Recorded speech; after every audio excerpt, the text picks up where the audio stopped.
Hello students, my name is Sandeep Khatri and I welcome you to my session on भारतीय साक्ष्य अधिनियम। हमने एक सीरीज स्टार्ट की थी जिसका नाम है लॉ सेमेस्टर Q&A सीरीज।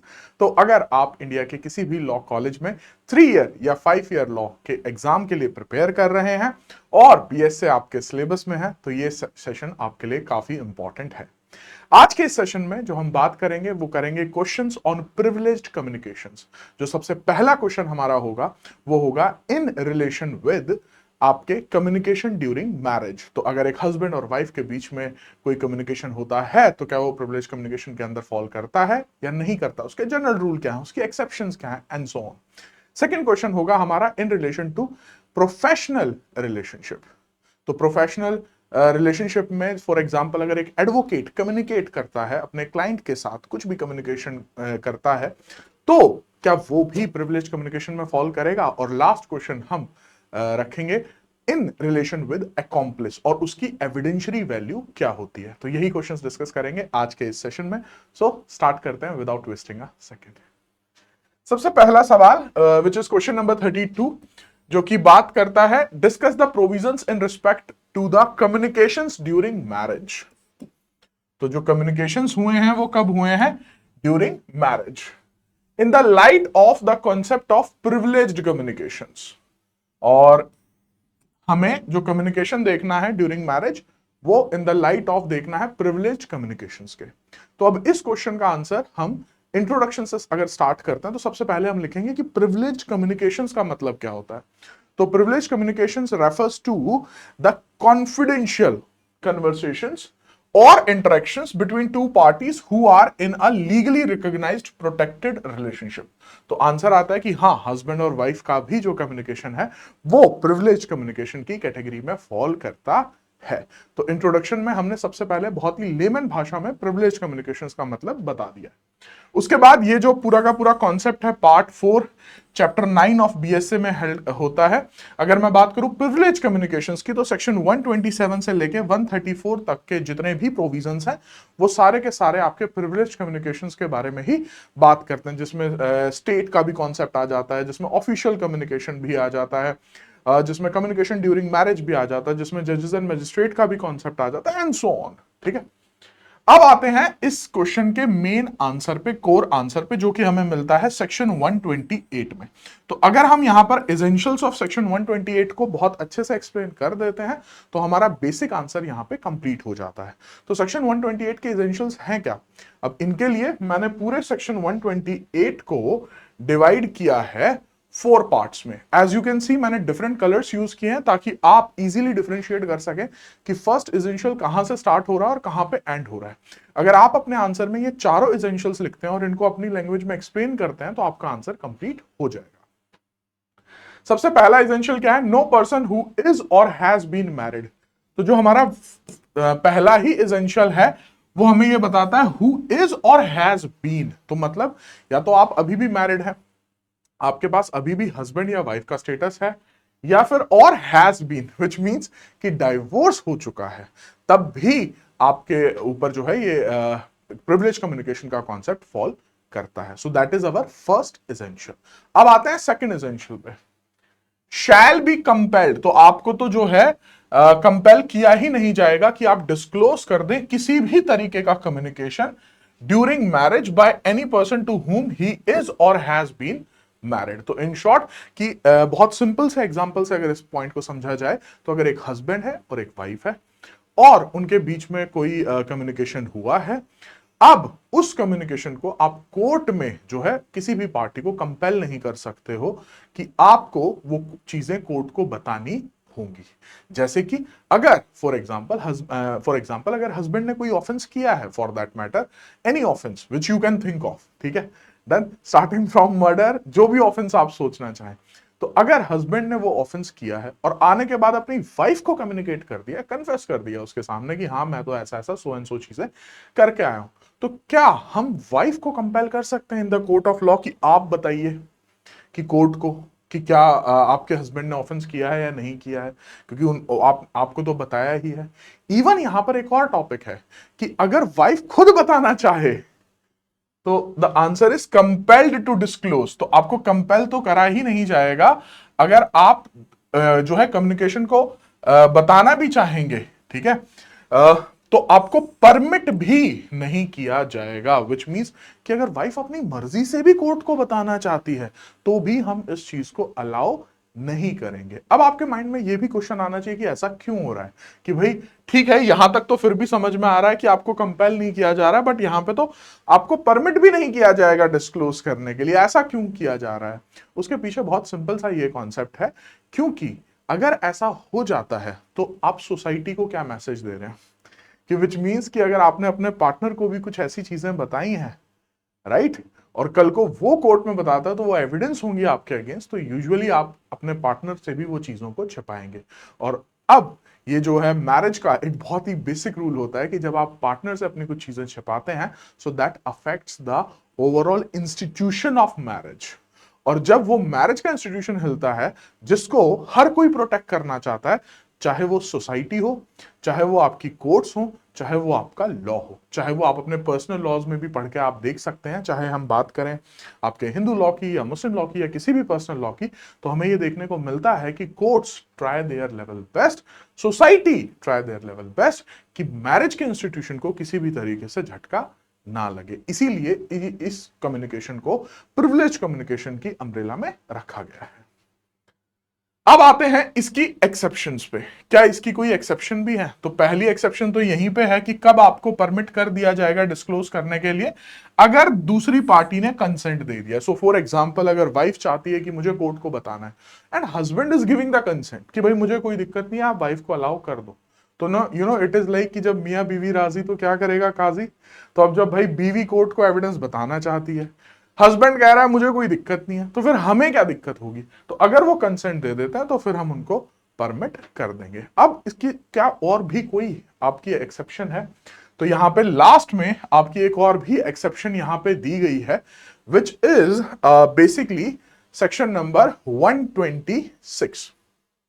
तो जो सेक्शन 126 आई गेस हमने लास्ट सेशन में 1 सेक्शन 26 कवर किया था, तो मैंने आपको बताया था उसमें husband and wife competent witness हो सकते हैं इन सर्टेन केसेस। वो सर्टेन केसेस है अगेंस्ट ईच अदर। तो अगर हस्बैंड और वाइफ के बीच में ही क्रिमिनल केस है, अगर हस्बैंड और वाइफ के बीच में ही सिविल केस है, तो वो एक दूसरे के अगेंस्ट क्या हो सकते हैं? कॉम्पिटेंट विटनेस हो सकते हैं। अब यहां पे लास्ट में यही एक्सेप्शन है, विच मीन्स कि अगर हस्बैंड और वाइफ के आगे वही एक दूसरे के आमने सामने खड़े हैं, तो फिर ये आपका प्रिविलेज कम्युनिकेशन का कॉन्सेप्ट फॉल नहीं करेगा। आइए देख लेते हैं। एक्सेप्ट इन द सूट्स मतलब सिविल केसेस में between the married persons and proceedings, और प्रोसीडिंग्स मतलब यहां पे क्रिमिनल मैटर में one married person is prosecuted for any crime committed against the other.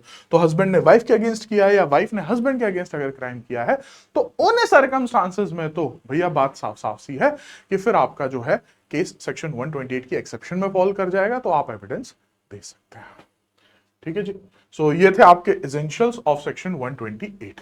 अब आ जाते हैं इसी पे एक केस लॉ भी डिस्कस कर लेते हैं। लैंडमार्क केस ही है फ्रॉम 1970 सुप्रीम कोर्ट का, जिसमें बेसिकली क्या कहा गया है, the bar to the admissibility in evidence of communication made during marriage attaches at the time when the communication is made. अब इस केस में क्या है, लेटर्स एक्सचेंज किए गए थे, और वो लेटर्स एक्सचेंज हुए थे between the couple, the husband and the wife. कुछ लेटर हस्बैंड ने लिखे थे, कुछ लेटर वाइफ ने लिखे थे, उनके बीच में उसी तरीके से कम्युनिकेशन हो रहा था, और उस वक्त वो हस्बैंड एंड वाइफ थे। अब उन्हीं लेटर्स को कोर्ट में यूज किया जा रहा है कि ये देखिए इन्होंने तो ये बातें की हुई हैं, तो क्या ये एविडेंस आप कोर्ट में दे सकते हो? तो आंसर आएगा नो। यहां पर एक और इंटरेस्टिंग बात की गई सेकंड पार्ट में, admissibility will be adjudged in the light of the status of the date of communication. तो जिस दिन आपने कम्युनिकेशन किया उस दिन का रिलेशनशिप देखा जाएगा, उस दिन का रिलेशनशिप नहीं देखा जाएगा जिस दिन आप कोर्ट में आए हो एविडेंस देने के लिए। सो बेसिकली आप क्योंकि या तो मैरिड थे जब आपका कम्युनिकेशन हुआ, तो आप उस वक्त मैरिड थे, ठीक है, और आपने जो लेटर्स लिखे वो आपके प्रिविलेज कम्युनिकेशंस की कैटेगरी में ही फॉल करते हैं। सो यहां पर जो है उनको एज एन एविडेंस नहीं काउंट किया जाएगा। आते हैं जी नेक्स्ट क्वेश्चन पे। क्वेश्चन नंबर 33 क्या बात करता है? सवाल है are professional communications protected from disclosure. तो यहां पे प्रोफेशनल कम्युनिकेशन के बारे में ये सवाल है। And explain the concept with relevant illustrations. तो स्पेसिफिकली बोला है कि इलस्ट्रेशंस तो हमें चाहिए ही चाहिए आंसर में। तो सबसे पहले तो प्रोफेशनल कम्युनिकेशंस को एक बेसिक मतलब उसका लेमन भाषा में इंट्रोडक्शन में ही हम मीनिंग देंगे कि ये क्या होता है। ये एडवोकेट को प्रोहिबिट करता है। किस चीज से प्रोहिबिट करता है? कोई भी कम्युनिकेशन को डिस्क्लोज करने से which is between advocate and his client. So that is your professional communication. यहां पे प्रोफेशनल से जो मतलब है वो इशारा एडवोकेट पे है। अगर मैं यहां पे रेफरेंस लूं इंडियन एविडेंस एक्ट का, तो बहुत सारी टर्म्स लिखी हुई थी like barrister and so on, लेकिन अब आपको भारतीय साक्ष्य अधिनियम में सिर्फ एक ही टर्म दिखेगी, that is advocate. In short हमें यहां पर इस सेक्शन में बात करनी है सेक्शन 132 के एसेंशियल्स की। अब जब आप सेक्शन 132 के एसेंशियल्स देखते हैं तो ये देखिए मैंने सारे एसेंशियल्स को सिर्फ और सिर्फ दो पार्ट में डिवाइड कर दिया है। The green part is basically your general rule. जो आपका ग्रीन पार्ट है वो जनरल रूल है, और जो रेड पार्ट है वो आपकी एक्सेप्शन है। तो अब जनरल रूल क्या कहेगा? जनरल रूल ये कहेगा कि भाई एडवोकेट और अगर क्लाइंट के बीच में कोई भी कम्युनिकेशन है तो कब वो प्रोफेशनल कम्युनिकेशन में फॉल कर जाएगा, और उसकी वजह से वो प्रिविलेज कम्युनिकेशन में फॉल कर जाएगा। और एक्सेप्शन कब जो है आप उसके लिए एज एन एडवोकेट आप कोर्ट में एविडेंस दे सकते हो। तो पहले पढ़ते हैं जनरल रूल के बारे में। जनरल रूल क्या कहता है? No advocate shall at any time be permitted. किसी भी टाइम पे उसको परमिट नहीं किया जाएगा। किसी भी टाइम मतलब अब ऐसा हो सकता है कि अब वो उनका वकील नहीं है, उन्होंने वकील चेंज कर लिया, या अभी भी उनका वकील है, उससे कोई फर्क नहीं पड़ता है। ठीक है। No advocate to disclose any communication made to him in the course and for the purpose of his service as such advocate. आपने कहावत सुनी होगी कि एडवोकेट और डॉक्टर से कभी भी कुछ छिपाना नहीं चाहिए, क्योंकि at the end of the day नुकसान आप ही का होता है। क्योंकि जब आप पूरी इंफॉर्मेशन एडवोकेट को या डॉक्टर को बताते हो, उसी इंफॉर्मेशन के बिहाफ पे वो आपको एडवाइस करते हैं कि हमारा नेक्स्ट स्टेप, जो बेस्ट स्टेप आपके इंटरेस्ट में क्या होना चाहिए। और जब उनको ही पूरी इंफॉर्मेशन नहीं होगी तो ऑब्वियसली यहां पर विक्टिम जो है वो इंफॉर्मेंट ही बाद में बनता है। तो इसीलिए जो है क्लाइंट्स जो है वो सारी चीजें एडवोकेट के सामने रख देते हैं। अब अगर वही चीजें एडवोकेट कोर्ट को बता देगा, जैसे फॉर एग्जांपल मैंने कुछ इलस्ट्रेशंस भी ली हैं, तो जनरल रूल के इलस्ट्रेशंस को ही यहीं पे कवर अप कर लेते हैं। ये देखिए दो इलस्ट्रेशंस मैंने ली हैं। तो पहले इलस्ट्रेशन ए यहां पे डिस्कस करते हैं। एक ए है जो क्लाइंट है, वो बी को कहता है जो कि एडवोकेट है, I have committed forgery and I wish you to defend me. मतलब उसने साफ साफ कह दिया जी मैंने तो ऑफेंस किया है, और कौन सा ऑफेंस किया है? फॉर्जरी का किया है। ठीक है, और अब आप मुझे बचाइए। Now as the defence of a man known to be guilty is not a criminal purpose, this communication is protected from disclosure। तो यहां पे ये जो कम्युनिकेशन है वो प्रोफेशनल कम्युनिकेशन में फॉल करेगा, विच मींस ये प्रिविलेज्ड कम्युनिकेशन में फॉल करेगा। ठीक है, अब आते हैं जनरल रूल पे वापस। So that was our general rule. अब आते हैं इसकी एक्सेप्शंस पे। एक्सेप्शंस क्या क्या है? सबसे पहली एक्सेप्शन है with his clients express consent. जैसे कि अभी हमने कम्युनिकेशन ड्यूरिंग मैरिज में भी बात की कि भाई वाइफ एविडेंस देना चाहती है, सपोज एक स्पाउस एविडेंस देना चाहता है और जो अदर स्पाउस है वो कंसेंट दे देता है, तो फिर आप क्या करोगे? आप उसको अलाउ कर दोगे। यहां पर भी वही है कि भाई एडवोकेट कोर्ट को कुछ बताना चाहता है और जो क्लाइंट है वो भी कह रहा है जी हाँ जी मेरा कंसेंट है, इनको जो बताना है बताने दीजिए। Now what is this? This is the case of exception, which means कि अब वो जो आपका प्रिविलेज कम्युनिकेशन वाला बार है वो हट जाएगा। और क्या क्या एक्सेप्शंस है? Any such communication made in furtherance of any illegal purpose. अब ये furtherance of any illegal purpose क्या है, इसके लिए भी मैंने एक इलस्ट्रेशन ऐड की है यहां पे, तो इसी को रेफर करते हैं। Illustration B. ए क्लाइंट है जो कि बी को कहता है कि I wish to obtain possession of property by use of forged deed on which I request you to sue। तो बेसिकली ये अपने वकील को क्या कह रहा है कि मैं अभी बनाऊंगा, फ्यूचर टेंस में बात हो रही है, मैं अभी कुछ फोर्ज्ड डॉक्यूमेंट्स बनाऊंगा और उसके बिहाफ पे तुम केस डाल देना दूसरी पार्टी पर, फिर उसकी प्रॉपर्टी को हम हथिया लेंगे। Now this is something which will fall under the exceptions, which means in furtherance of illegal purpose। और जब ये प्रोवाइजो में फॉल कर जाएगा तो ये एक्सेप्शन में फॉल कर जाएगा, मतलब ये प्रोफेशनल कम्युनिकेशन का पार्ट नहीं है। और जब प्रोफेशनल कम्युनिकेशन का पार्ट नहीं होगा तो इसको प्रिविलेज्ड कम्युनिकेशन की कैटेगरी में फॉल हम नहीं करेंगे। ठीक है जी, so that is your illustration B. जो कि आपकी इस प्रोवाइजो ए की ही इलस्ट्रेशन बनती है। एक और एक्सेप्शन है यहां पे, any fact observed by any advocate in the course of his service as such showing that any crime or fraud has been committed. अब यहां पर उन्होंने ऑब्जर्व किया है कि भाई, जैसे फॉर एग्जाम्पल एडवोकेट ने अपने क्लाइंट को बताया कि so and so mister A हैं, जो कि विटनेस हैं, जो कि आई विटनेस हैं, और अब ये गवाही देंगे तो आपके चांसेस हैं कि कन्विक्शन हो सकती है। अब एडवोकेट ने सुना अपने क्लाइंट को किसी और से फोन पे बात करते हुए कि उसको गोली मरवा दो।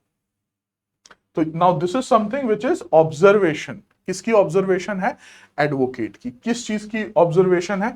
कि कोई भी क्राइम या फ्रॉड जो है वो कमिट हो रहा है उनकी सर्विस की कमेंसमेंट के बाद से। तो अब क्या हो सकता है? अब जो एडवोकेट साहब हैं वो कोर्ट को बता सकते हैं कि सो चीजें मेरे नॉलेज में आई हैं और मैं यहां पर ये आपको बताना चाहता हूं।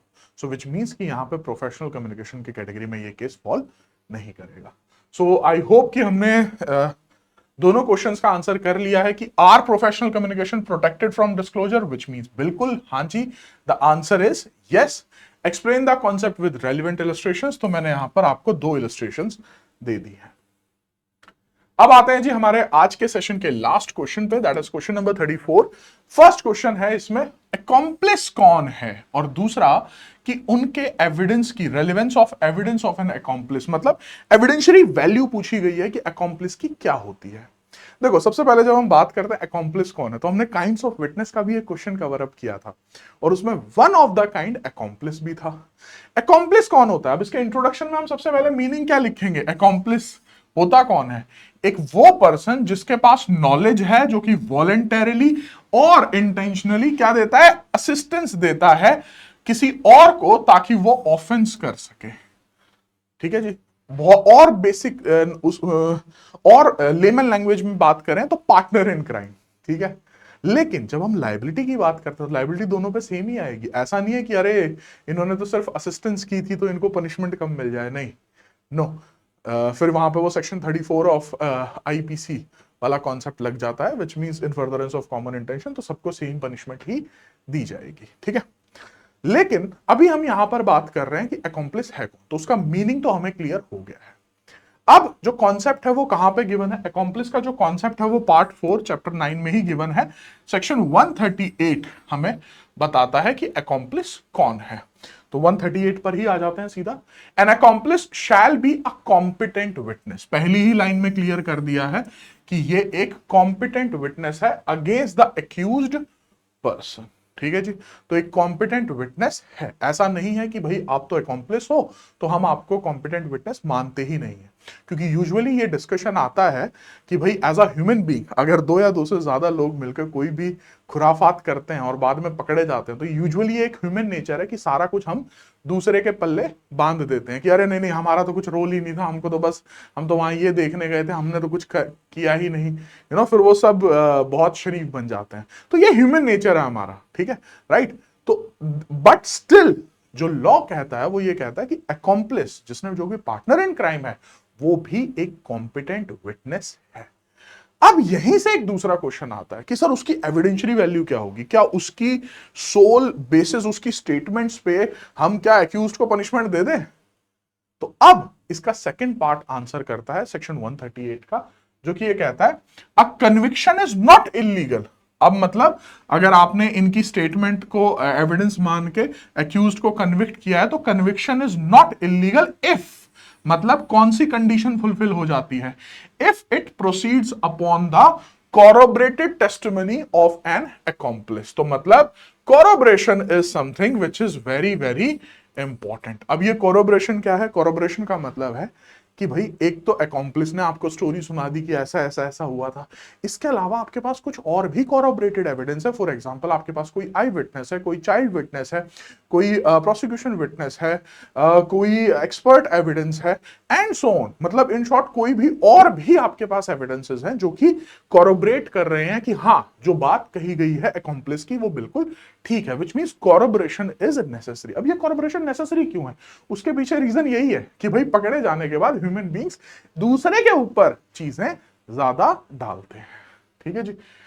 इसी कॉन्सेप्ट को सपोर्ट करने के लिए I am using illustration B of section 119, जिसमें कोर्ट में प्रिज्यूम कि एक अकॉम्प्लिस जो है is unworthy of credit unless, exception क्या है, he is corroborated in material particulars. तो मतलब वही चीज को कंफर्म यहां पे सेक्शन 119 क्लॉज बी भी कर रहा है जो हमने सेक्शन 138 में यहां पर पढ़ा है। अगर मैं आपको थोड़ा सा हिस्ट्री में लेकर जाना चाहूं, in the Indian evidence act यहां पर एक कॉन्फ्लिक्ट हुआ करता था। जो कॉन्फ्लिक्ट हुआ करता था सेक्शन 133 में और सेक्शन 114 की इलस्ट्रेशन बी में, कि एक जगह तो आप बोल रहे हो कि भाई कोरोबरेशन नहीं भी होगा तब भी कर देंगे, और 114 बी में बोल रहे हो कोरोबरेशन जरूरी है। तब फिर हमारी कुछ लैंडमार्क जजमेंट्स आई थी जिन्होंने इस कॉन्सेप्ट को सेटल किया था, लेकिन अब हमें उतनी उन जजमेंट्स की भी जरूरत नहीं होगी, क्योंकि जब एक्ट ने ही साफ साफ एक ही बात कह दी है, जब दोनों ही प्रोविजंस एक बात कह रहे हैं तो बात अपने आप साफ हो जाती है। कुछ लैंडमार्क जजमेंट इस पे बात कर लेते हैं।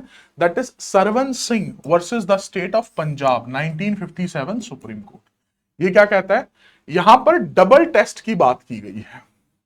वो डबल टेस्ट क्या होना चाहिए, पहला तो ये होना चाहिए कि विटनेस हमारा रिलायबल हो। रिलायबल विटनेस किसको कहते हैं, जो अपनी स्टेटमेंट से बार बार पलटे ना, आज कुछ बोल रहा है कल कुछ बोल रहा है, एफआईआर में कुछ और बोला, उसके बाद कोर्ट में कुछ और बोला, एंड सो ऑन।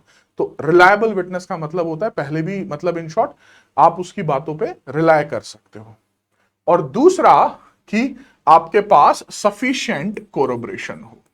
और अगर ये डबल टेस्ट आपके फॉल कर जाते हैं, then the court can convict on the basis of these evidences, और वो किसी भी तरीके से इलीगल नहीं होगा। देखिए यहां पर एक चीज और समझना बहुत जरूरी है कि जब हम जजमेंट पढ़ते हैं इन द क्रिमिनल केसेस, ठीक है, तो ये एक बहुत ही बेसिक कॉन्सेप्ट है ऑफ एविडेंस लॉ का, कि हमें बियॉन्ड द रीजनेबल डाउट जाके प्रूव करना होता है कि इन्होंने ही ऑफेंस किया है, राइट। तो उसके लिए ये बहुत जरूरी है कि हम इस चीज पर बहुत अच्छे से फोकस करें कि हमारी जो स्टेटमेंट है, जो अकॉम्प्लिस की स्टेटमेंट है, वो कॉरोबरेट भी हो रही है, right. So that was the concept. I hope कि आपको तीनों क्वेश्चंस जो हैं बहुत अच्छे से क्लियर हो गए होंगे। Still if you have any doubts, still if something is not clear, so then you can write your questions in the comments and I'll be happy to answer them accordingly. Till then, it's time to say